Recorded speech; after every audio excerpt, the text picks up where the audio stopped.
Welcome to the Franchise Woman podcast, where passion and purpose collide, profits are made, and relationships forged.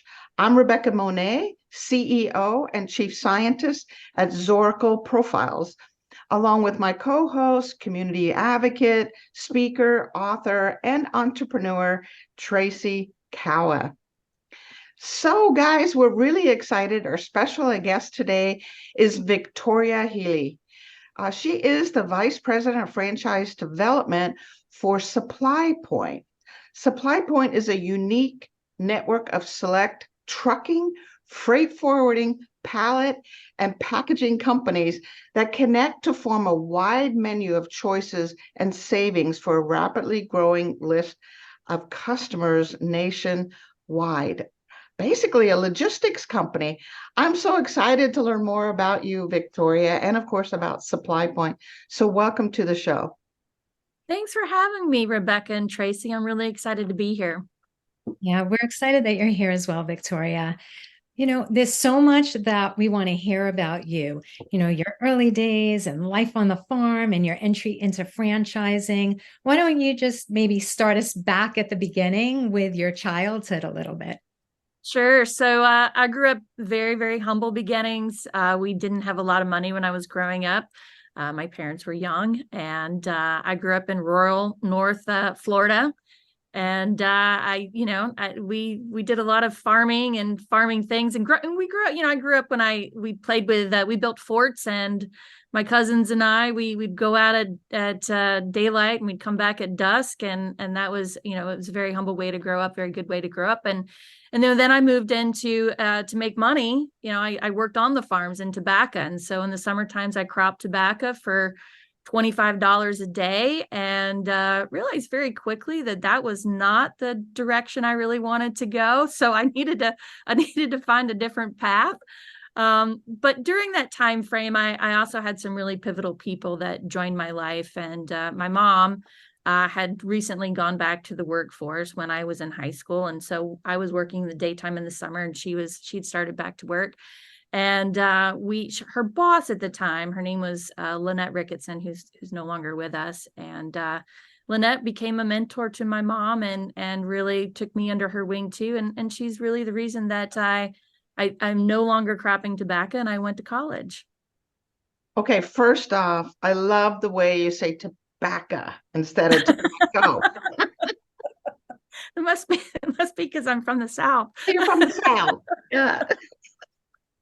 That's amazing. Okay, I want to know more about Lynette and the impact that she had on your mom, and then a bit later on you.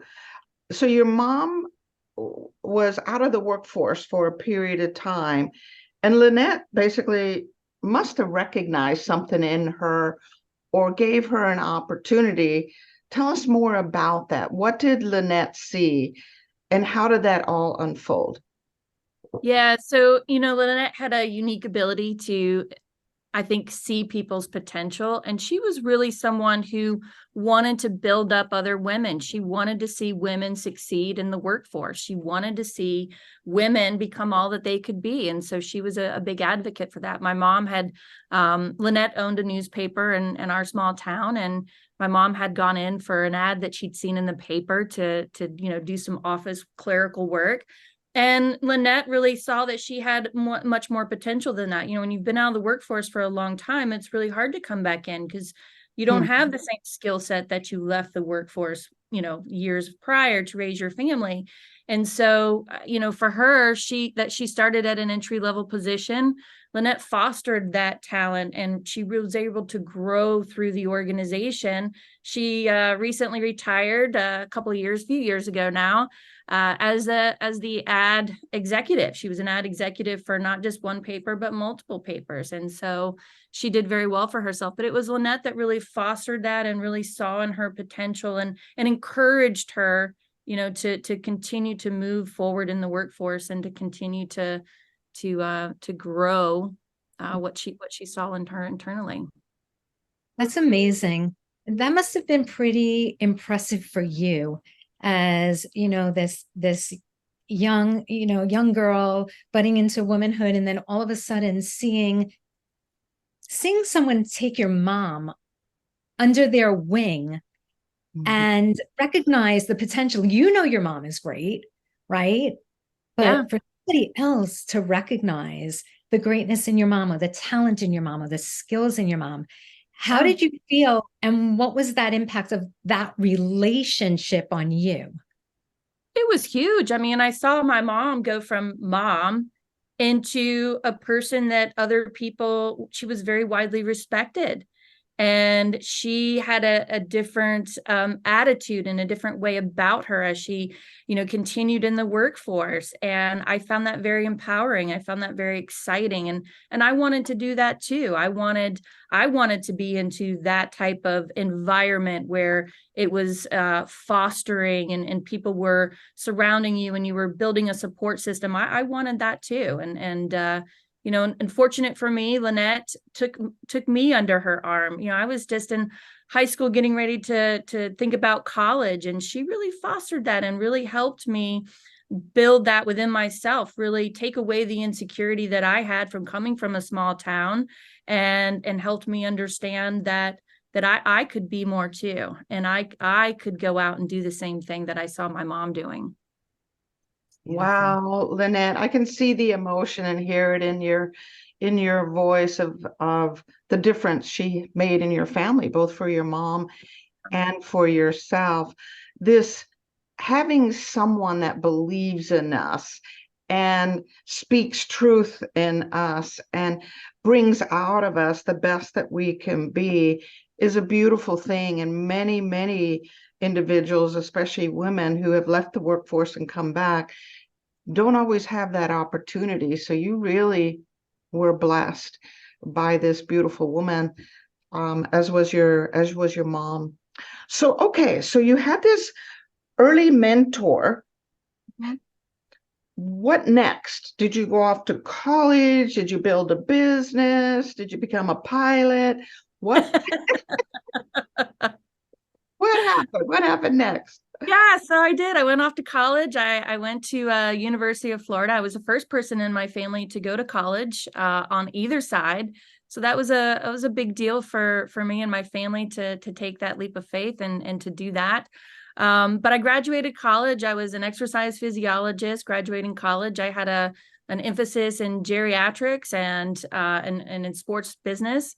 And I got out of college and I had a business partner that said, "Hey, well, I think we should open a gym." And I thought, "Oh my gosh, that's a great idea. Let's do that." And so I literally went from college to taking over a gym that was up for sale. And that was my first foray into entrepreneurship. And I've been a serial entrepreneur ever since. Wow, wow, wow. How did that first foray go? How did the gym go? And what did you learn? Well, I learned, so it's interesting. That was actually my first introduction to franchising too, Tracy. Oh, Yeah. okay. So when we were looking at the gym, we also thought about, well, should we get into franchising? Should we take a look at franchising? And back then, this is the late 90s. I mean, where we were I had since graduated college and moved to Atlanta. I think I left that part out. But I was in Atlanta, and Gold's Gym was probably the biggest gym at the time, and some of the others were just up and coming, Anytime Fitness and some of those. And we took a look at Gold's Gym, and we looked at the franchise fee, and it was $30,000. And I said, "Oh, well, we can do so much with $30,000 on our own. Why would we pay a franchise fee?" And I say all of that because looking back now, I find that to be humorous, because a franchise fee, as we all know, is so worth it, because we're not going through the heartache and the pitfalls and the mistakes and that you do as a solo entrepreneur. And so we did find success with that particular business. And but looking back, I laugh at myself, because I thought, oh, I just thought $30,000 was so much money for a franchise fee. But it actually catapulted me. It moved me forward. And through that experience, I met two people that were part of my gym as members, and they were a husband and wife team. And at the time, she was going through an issue with her mother. Her mother was aging, and she was trying to find care for her mother. And I think we've all been there or will be there, where we're trying to find quality caregivers and we're trying to make the right decisions and find the right space. And that's where she was at. And her husband, Mike, was in franchising. And so they started kicking around the idea of, hey, we should do a senior care franchise. And they came to me. They knew I was burned out on the gym, which was another lesson that I learned about balance. And I was burning myself out there. And so I jumped in feet first. They said, how would you like to consider joining us and starting this franchise for home care? And, we feel like you bring a special skill set to the table. And I said yes before I even knew the details. Oh my gosh, this is amazing. So you had your first experience as a gym, and that was kind of a just jump in there and do things. And I can attribute that to youth, probably, right? That it was, oh, I can do this, whatever. But the second round, you jumped right in again, and something you knew very little about other than your geriatric and physical fitness and all of that kind of piece. You jumped in without knowing a lot about the business itself. So how, why, what, was it you just trusted this couple? Was it you had a sense of the future and what was going to be? Was it just part of your personality and wiring to just jump in the deep end of the pool immediately? I think it's a little bit of all of those things, Rebecca. I really do. I really, I thought I knew that the senior, what's the word I'm like, industry, I'm sorry. I knew that the senior industry was growing. I knew that was really blossoming. And at the time you would see commercials all the time for visiting angels. I think they really sort of laid the groundwork for this and really brought it to the forefront. So I knew that was happening. I knew that was the industry itself was on the verge of getting ready to explode. But I also love the idea of a challenge. I love the idea of the creativity of that challenge. And I ultimately loved helping people. To me, I saw this as a way to help a lot of people in their time of need. And that was really important to me. So there were a lot of things that drove me to that point. But I would say that it's probably the entrepreneur in me that was craving a new experience and a new challenge. Yeah. I was just sitting here processing, Vicktoria, that, you have this entrepreneurial spirit. You also have an ability to recognize trends, to recognize, what's going to be the next big thing, like the senior care, right? And helping people. How do you think that translates? How do you think that really helps you in choosing the next steps in life when you go from point A to point B to point C? Yeah, that's an interesting question. I think that for me, it really comes back to recognizing potential. And I think that's what's exciting to me. Mm-hmm. is the potential in things, right? I love the idea of doing something that's different, and I love the idea of challenging myself. I think being able to challenge myself is real important, both professionally and personally. And so for me, I like the challenge of it, but also it's being able to see potential that's exciting to me. That's also the way, I'm sorry, but it's also the way you kind of summed up Lynette, mm-hmm. saying that she had the ability to recognize potential. Mm-hmm. She did. And I've learned from that, Tracy. That's something that I feel like I have a unique ability to do as well. I think I got that. She instilled that in me to be able to see the potential in people and help them, really rise to the occasion and get rid of their insecurities to be all that they can be. And to me, that's really important because so many people, they're afraid. They're afraid to take that leap of faith. They're afraid to do what's what's scary out there. And so if you've got somebody that's behind you and is supporting you and is telling you and validating you that you are good enough to do this and you can do it, then I mean that's a game changer. That's a life changer for people. I like this balance, as Tracy pointed out, that you not only are able to see potential in others, as Lynette taught you with your mom and yourself, but you also have this eye for potential in businesses or potential in the future. But the piece that holds it all together, the glue that holds it together, is what you just mentioned, is that support system where others are your cheerleaders and they're acting as mentors or support or whatever. Not everybody has that. Is it something you deliberately look for in terms of that support system, or were these relationships you already had in place and you just got lucky? Well, I think I definitely got lucky with Lynette. That was something that I definitely got very lucky with, and it really shaped the foundation of who I am. That was really life-changing for me.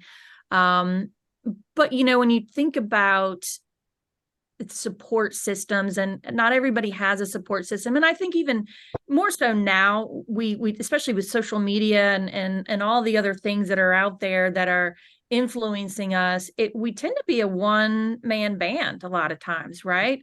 We feel like we've got a support system because we've got all these friends on social media, right? But that's not a true support system. And I think people really have to understand of how to build a support system and how important that is. And I did a lot of mentoring and training when I was with Franser for a long time as a broker and a consultant over 10 years.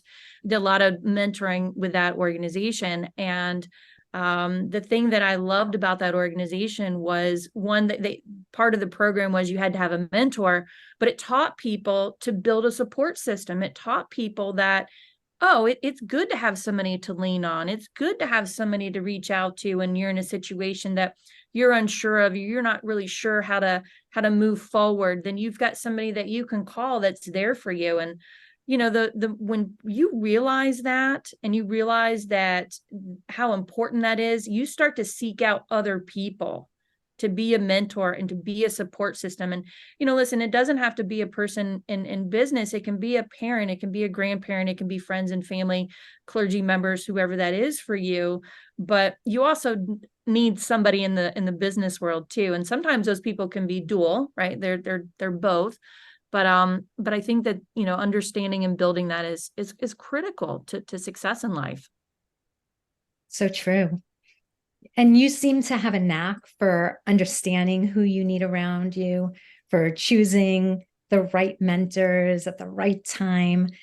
How would somebody who doesn't really know who they need go about finding mentors? Like, what would you say would be the first step that somebody would have to take? I think if you're unsure of who a mentor would be for you, start with just trying to build relationships, right?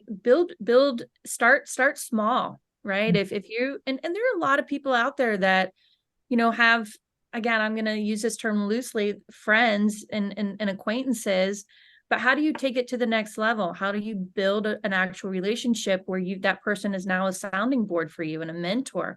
And I think it starts very simple with putting yourself out there and just trying to build a conversation. Simple conversation turns into a deeper conversation if you let it, and if you're open to it. I think being open to it is the key. I mean, I've been guilty of that too from time to time. I'm sure we all have. We go inward and we go in our shell, and reaching out is hard. But sometimes you're talking to the barista at the coffee shop, and next thing you know, you're building a relationship. And so I think that starting small, opening yourself up to conversation is where you're going to start, and where those people are going to magically come into your life. Great answer. Wow. This whole conversation makes me emotional, ladies, because I've seen a lot of entrepreneurs, including myself, forget this vital piece. of having that support system, and deliberately going about doing that, because being an entrepreneur, being a business owner is a very lonely thing. So you really have to deliberately go about that. And as an entrepreneur, sometimes we're so head down, as you mentioned earlier, Vicktoria, working 12 hours a day on the business, that building those relationships, that takes time, right? It takes time. And I should be doing X and Y and Z, but it's those relationships, that support system, that ultimately fuels and gives you energy to go to that next level. So I really appreciate you hitting that home like you did, Vicktoria, because I think people need to hear that. So I'm going to shift gears a little bit. Supply Point, what makes you excited about Supply Point and introducing it to others? Tell me all about that. Yeah, so Supply Point is I get excited about Supply Point. You know, it's shipping and logistics, and you gave a really good summary at the beginning of the conversation, Rebecca. But a lot of people are afraid of it. You know, when use myself as an example, when I was first introduced to Supply Point, I don't know anything about shipping and logistics, you know, except that Amazon shows up at my front door. You know, that's about the extent of my shipping and logistics experience. But what I understood pretty quickly about Supply Point was I really, their core values really resonated with me. And that was my first draw into Supply Point. And aside from that, they're an emerging business.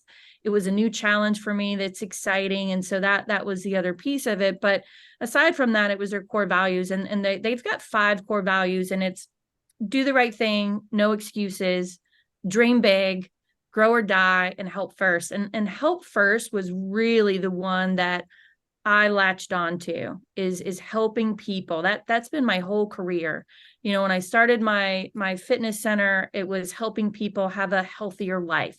It was helping people, but with better quality. With the home care company, same thing. It's helping people live with dignity and helping them, you know, transition through the last phase and the last chapter. And all of that was so important for me.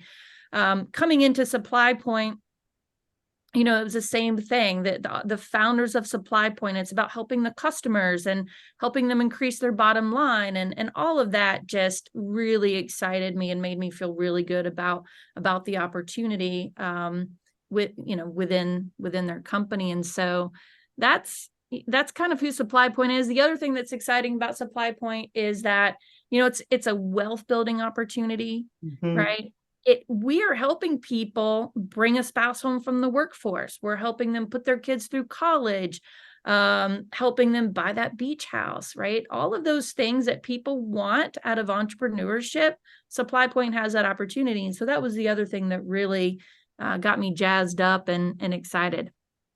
Yeah. I think when most people think about entrepreneurship, they think about what their interests are or what their skill set is. So nobody really thinks of pallets or logistics or shipping materials as their skill set. Wow. So what do you say to those people who want to be in business, who want that certain lifestyle, but they're thinking, oh, I don't know anything about that? Well, I think you hit the nail on the head, Tracy. You know, shipping and logistics, it's not a sexy business. It's not what people think, oh, I'm going to go out and sell pallets, right? That's not what people think. But what we are is a lifestyle business. You know, there's the things that I mentioned, people who are looking for that lifestyle that they've always dreamed about. Supply Point gives them that opportunity. And at the end of the day, yes, it's pallets and it's boxes and that type of thing, but it's also relationship building. You're building relationships with businesses and people in your own community. You're helping your community thrive. You're helping these small to medium-sized businesses and large businesses in your community, increase their bottom line, which what does that do? It turns around and it increases their workforce, puts more dollars back into the community. It's an ecosystem that it is very attractive when you look at it from that perspective. It's not just pallets. It's a great point. Oh, such a great point. Yeah, who would have thought logistics, especially as a woman, right? It's so intimidating, and yet it is a beautiful business for building wealth. I thought it was very interesting, Lynette, when you were talking about building this lifestyle where you could actually bring a spouse or someone home, which was the opposite of what happened with your mom, which is business gave her an opportunity to choose that she could go into doing something once her children were raised, right? So it's kind of an interesting turn of events. So these values that Supply Point runs their business by, you embraced very, very quickly. And of course, I know your founders and they live it completely also. So if you were to give some advice to a future franchisee, a future business owner, a woman choosing to go in business, and especially a logistics business, what advice would you give them? Yeah, it's a great question, Rebecca. So, I think that at the crux of it, before anyone gets into business, you have to understand what your personal, professional, and financial goals and expectations are. Mm-hmm. And I think a lot of people think about business and they think about how to get into it, but then that's the end of it, right? They think about how to get in, then they don't think about the progression through the business and what do you really want out of that business? Is it income replacement? Is it additional streams of wealth? Is it an asset that you're trying to build a legacy business, whatever that is. And so I like to encourage people, and I do this in one of my first or second conversations, is talk about an exit strategy and talk about what are your real goals. So I can help you get in a business, but I can't help you thrive in that business. And the only way you're going to really, in my opinion, thrive is if you really understand your goals and expectations, right? And laying those out. And so my advice would be to do that first. Because once you've done that, then the right opportunity is going to present itself to you, and you're going to be able to evaluate that opportunity differently. You're going to evaluate that opportunity as how it relates to what you're looking for versus how so many people get into business ownership and they think about, okay, that's a cool idea like that. I have the financial investment, check that box. And then they think about that, they start to kind of think about an ROI. And then they think about, well, what is my return? What's my income expectation? And that's it. Mm-hmm. And then they're all in, which I'm the one that will jump off the cliff, build my wings on the way down. But it's not the best strategy, right? There really needs to be more strategizing behind it. And I think also, we've talked about having that support system and having that in that board or that council that you're going to go to. I think those people are really important because they're the ones that know you. They're the ones that you've had these personal, deep conversations about previously, and they've helped you in other businesses or in other careers. I think that they're going to provide some valuable insight as to whether or not the opportunity you're looking at is the right one. Yeah, that's so interesting about beginning with the ends in mind, where you want to be in the future. And also, mentors can help you see your blind spot to a certain degree. Do you think? Oh, absolutely. I think so. Again, I think as people, we tend to be insecure, a lot of us. And I think that mentor, to your point, can see those blind spots and obviously point them out, but also help us understand our value and potential. So I think that mentor is twofold.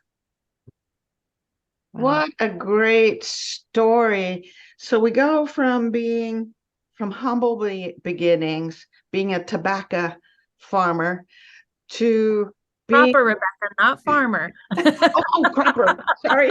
Get this right, girl. To being an entrepreneur in a couple of different endeavors and being successful at that, to now helping others become business owners themselves, and to learn from your experience and the experience of others how they can go into business and have, in large part, the kind of support you're talking about from their franchisor. And of course, there's folks that they know too. But I love this progression and this story, which goes back to something you talked about earlier, which is help first, right? So you're definitely doing just that. All right, we only have a few minutes, so I got two things I want to ask you. One is crazy, but I think you're up to it. And the other is I want to know how people can get hold of you to learn more about you, and of course, learn more about the Supply Point opportunity. Okay, lay it on me. How do people get hold of you? Do they email you? Do they call you? Do they connect with you on LinkedIn? Yes, they can connect with me on LinkedIn. They can email me. So it's Vicktoria, and my name is spelled a little differently. It's Vicktoria.Healy, Healy at supplypoint.com, or LinkedIn. Both of those are great options to get a hold of me. Okay, now here's the crazy. This is a would you rather question. Oh, good. I heard this the other day. I'm borrowing it. Would you rather have one elephant that's the size of a duck, or 100 ducks the size of an elephant? Wow. Well, I'm going to go with an elephant that is the size of a duck. Okay. And what's your thinking behind that? Why is that? Why would one small elephant be better than a bunch of big ducks? Well, elephants never forget. They remember everything. They build lifelong relationships. And if it's the size of a duck, I can afford to feed it. Oh my God, that's so great.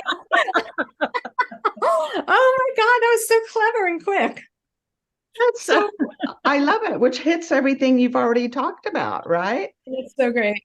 I suppose it does. Yeah. That is wonderful. Thank you.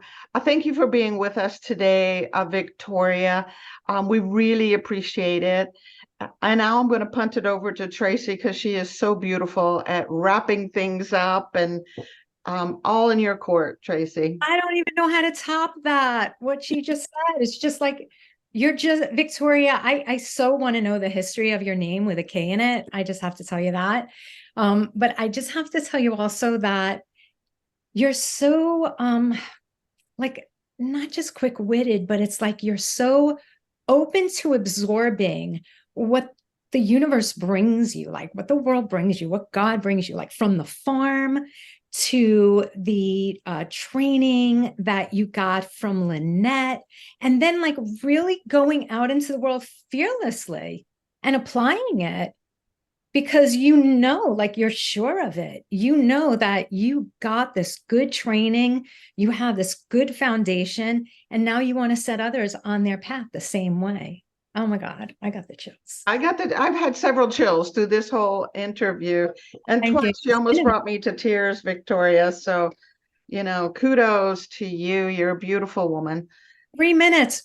What's with the K? It's so cool. Well, it's a funny story, actually. So when I was born, my mom was, this is back when they completely put you out. And so she was coming out of sedation, and the nurse is bringing me in there, and they've got their pen and paper for the birth certificate. And they said, well, what are you going to name your baby daughter? And she was still a little bit groggy. And so she spelled it. She started to spell Vicky, and she got to Vick, and then Toria. And so I never knew that as a kid. I was in the 3rd grade before I knew that, because my parents, I'd always spelled it traditionally, the Vict. And I was in the third grade, and our teacher says, well, everybody's got to bring in their birth certificate for something. So my mother gives me mine, and my name is spelled wrong. And I said, Mom, my name is spelled wrong. She goes, oh, no, that's right. I'm like, well, why have we been spelling it that way? She says, well, she goes, it's not the proper way to spell it. She said, and when you were born, I incorrectly spelled your name to the nurse, and it was $25 to have it changed. And your dad and I thought you could just live with it. So it It has set you apart, that's for sure. Is as unique as a duck-sized elephant. There you go. Yes. It has definitely given me a leg up, to be honest, in both. It's conversation starter. It was great when I was in college and I waited tables because everybody wanted to talk about my name, so it allowed me to really build conversation through that. And it's been that way my whole life. And so it's a very good gift that I learned about in the third grade. That's amazing. Well, Vicktoria, you are brilliant. We have loved having you on the show. Thank you so much. Thanks for having me. This was fun. I was nervous coming in, but it was a lot of fun. Hey, we always have fun here. And to those of you listening in today to the Franchise Woman podcast, where passion and purpose collide, profits are made, and relationships forged, I want to remind you to share this interview with others so they can benefit from Vicktoria's wisdom and sage advice. And make sure to subscribe. We'll see you next week on another episode.